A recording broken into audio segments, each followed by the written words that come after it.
L'apôtre Pierre a écrit que les disciples de Jésus-Christ doivent être animés de compassion mutuelle.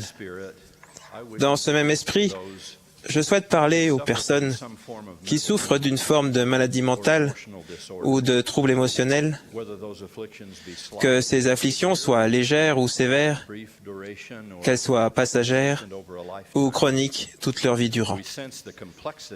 Nous comprenons la complexité de tels sujets quand nous entendons des professionnels de la santé parler de névrose et de psychose, de prédisposition et de compulsion génétique, de bipolarité, de paranoïa et de schizophrénie.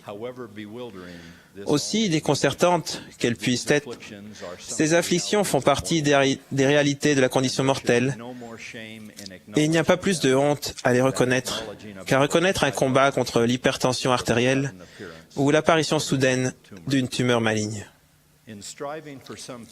Lorsque nous nous efforçons d'obtenir une certaine paix et une certaine compréhension de ces sujets difficiles, il est primordial de nous souvenir que nous vivons et avons choisi de vivre dans un monde déchu dans lequel, à des fins divines, notre quête de la divinité sera mise à l'épreuve encore et encore.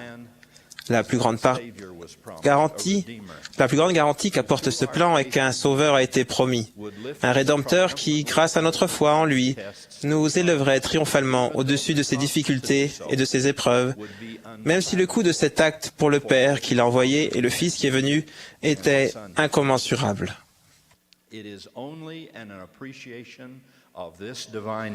Ce n'est que l'appréciation de cet amour divin qui rendra notre souffrance personnelle moins grande, d'abord supportable, puis compréhensible, et finalement rédemptrice. Laissons de côté les maladies extraordinaires que j'ai mentionnées pour nous concentrer sur le TDM, le trouble dépressif majeur, que l'on appelle plus communément la dépression. Quand je parle de cela, comprenez bien que je ne parle pas des jours où rien ne va, ni des échéances fiscales, ni d'autres moments de découragement que nous avons tous. Tout le monde ressentira occasionnellement de l'anxiété ou du découragement. Le livre de Mormon dit qu'Amon et ses frères ont été déprimés à une époque très difficile, ce qui peut nous arriver à tous. Mais aujourd'hui, je parle de quelque chose de plus grave, d'une affliction si sérieuse qu'elle restreint de façon importante la capacité de fonctionner pleinement, d'un gouffre si profond dans l'esprit qu'on ne peut suggérer de façon responsable qu'il disparaîtrait certainement si les victimes se prenaient en main et pensaient plus positivement. Bien que je sois un partisan vigoureux de la prise en main et de la pensée positive. Non, cette nuit sombre de l'esprit est plus qu'un simple découragement. J'ai vu cela arriver à un saint homme quand son épouse, à qui il était marié depuis 50 ans, est décédée. J'ai vu cela arriver à deux jeunes mamans affligées de ce qu'on appelle par euphémisme la dépression postnatale. Je l'ai vu frapper des étudiants angoissés, des anciens combattants, des grands-mères inquiètes du bien-être de leurs enfants adultes. Et je l'ai vu chez des jeunes pères essayant de subvenir aux besoins de leur famille. À cet égard, j'en ai aussi fait une fois l'expérience personnelle de façon terrifiante. À un moment de notre vie conjugale, quand des préoccupations financières se sont jointes à un épuisement énorme, j'ai ressenti un choc psychique aussi soudain que réel. Avec la grâce de Dieu et l'amour de ma famille, j'ai continué à fonctionner et à travailler. Mais même après toutes ces années, je ressens toujours une compassion profonde pour les personnes qu'une telle obscurité affecte plus chroniquement ou plus profondément que ça a été le cas pour moi. Dans tous les cas, nous avons tous puisé du courage auprès des gens qui, selon les paroles de Joseph le prophète, ont scruté et contemplé l'abîme le plus ténébreux et l'ont surmonté. Parmi les plus grands, il y a eu Abraham Lincoln, Winston Churchill et George Albert Smith, ce dernier étant l'un des hommes les plus généreux et les plus chrétiens de notre dispensation, qui a lutté pendant un certain nombre d'années contre une dépression récurrente avant de devenir le 8e prophète et président universellement bien-aimé de l'Église de Jésus-Christ des Saints des Derniers Jours. Alors, comment réagissez-vous au mieux quand des difficultés mentales ou émotionnelles vous assaillent, vous ou vos êtres chers? Par-dessus tout, ne perdez jamais la foi à votre Père Céleste qui vous aime plus que vous ne pouvez le concevoir.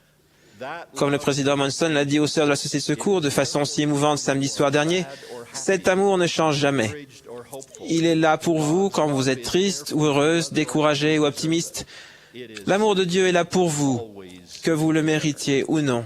Il est simplement toujours là. N'en doutez jamais. Ne vous endurcissez jamais le cœur. Poursuivez fidèlement les activités spirituelles qui ont fait leur preuve pour amener l'Esprit du Seigneur dans votre vie. Demandez les conseils des personnes qui détiennent les clés de votre bien-être spirituel. Demandez et chérissez les bénédictions de la prêtrise. Prenez la Sainte Seine chaque semaine et tenez-vous avec fermeté aux promesses de perfection de l'expiation de Jésus-Christ. Croyez aux miracles. J'en ai vu de si nombreux se produire quand tout laissait à penser que tout espoir était vain. L'espoir n'est jamais vain. Si ces miracles ne se produisent pas bientôt, ou totalement, ou apparemment pas du tout, souvenez-vous de l'exemple personnel angoissé du Sauveur. Si la coupe amère ne passe pas, buvez-la, et soyez forts, ayant confiance en un avenir meilleur. Pour éviter la maladie chaque fois que cela est possible, surveillez les indicateurs de stress chez vous et chez les personnes que vous pouvez aider. Comme pour votre voiture, soyez attentifs aux augmentations de température, à la vitesse excessive ou au réservoir presque à sec. Quand vous faites face à la dépression due à l'épuisement, faites les ajustements nécessaires. La fatigue est notre ennemi commun à tous.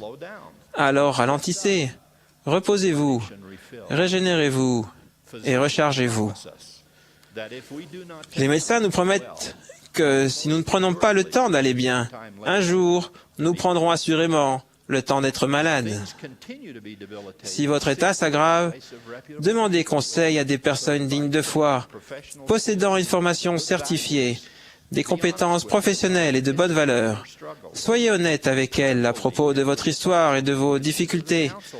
Examinez avec l'aide de la prière et de façon responsable les conseils qu'elles donnent et les solutions qu'elles recommandent.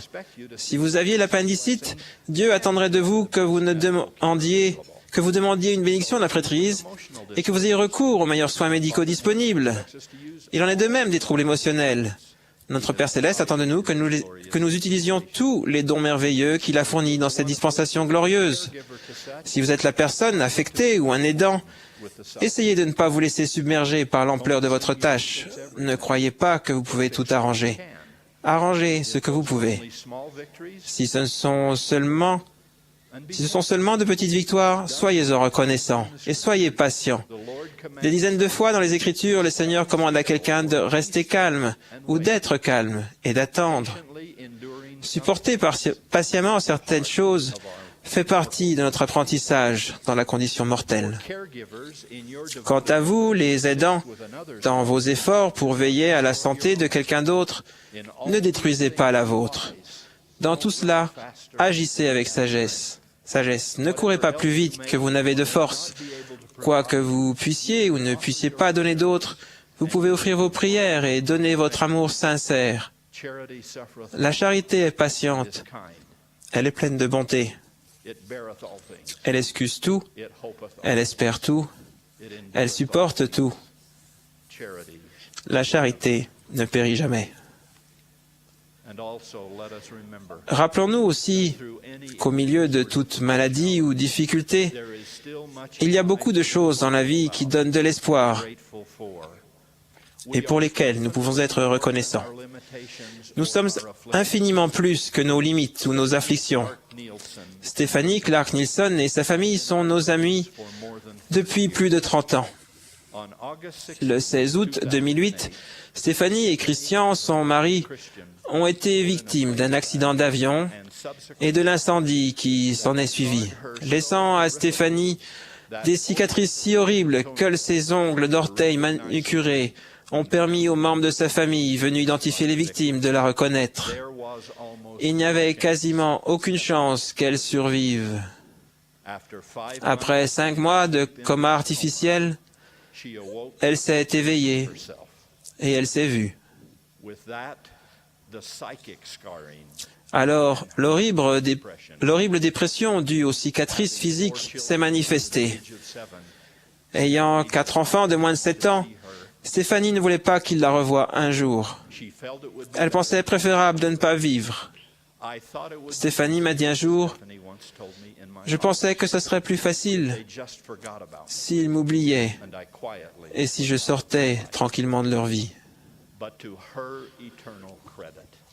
Mais tout à son honneur éternel, et grâce aux prières de son mari, de sa famille, de ses amis, de ses 4 beaux enfants et d'un 5e né dans leur famille il y a 18 mois, Stéphanie a réussi à revenir du gouffre de la destruction pour être l'une des mamans blogueuses les plus populaires du pays, déclarant ouvertement aux 4 millions de personnes qui consultent son blog que son objectif divin dans la vie est d'être une maman et de chérir chaque jour qui lui a été donné sur cette belle terre.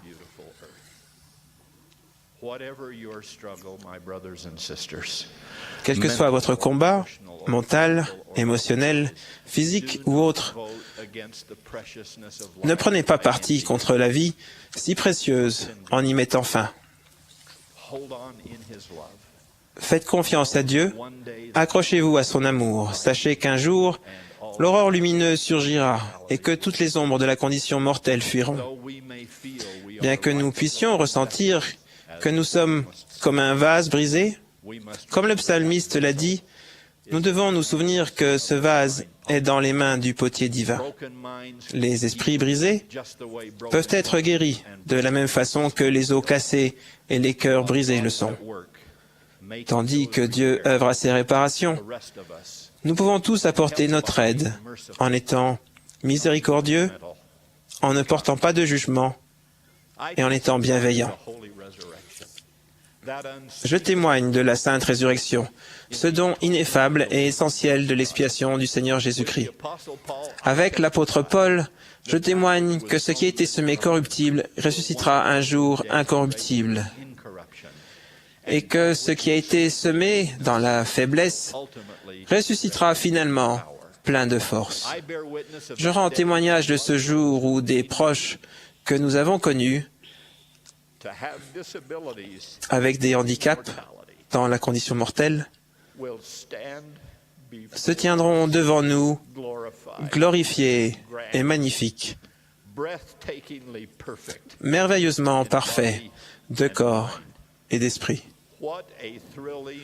Quel moment formidable ce sera! Je ne sais pas si nous serons plus heureux pour nous-mêmes d'avoir été témoins d'un tel miracle, ou plus heureux pour eux de ce qu'ils sont pleinement parfaits et libres enfin.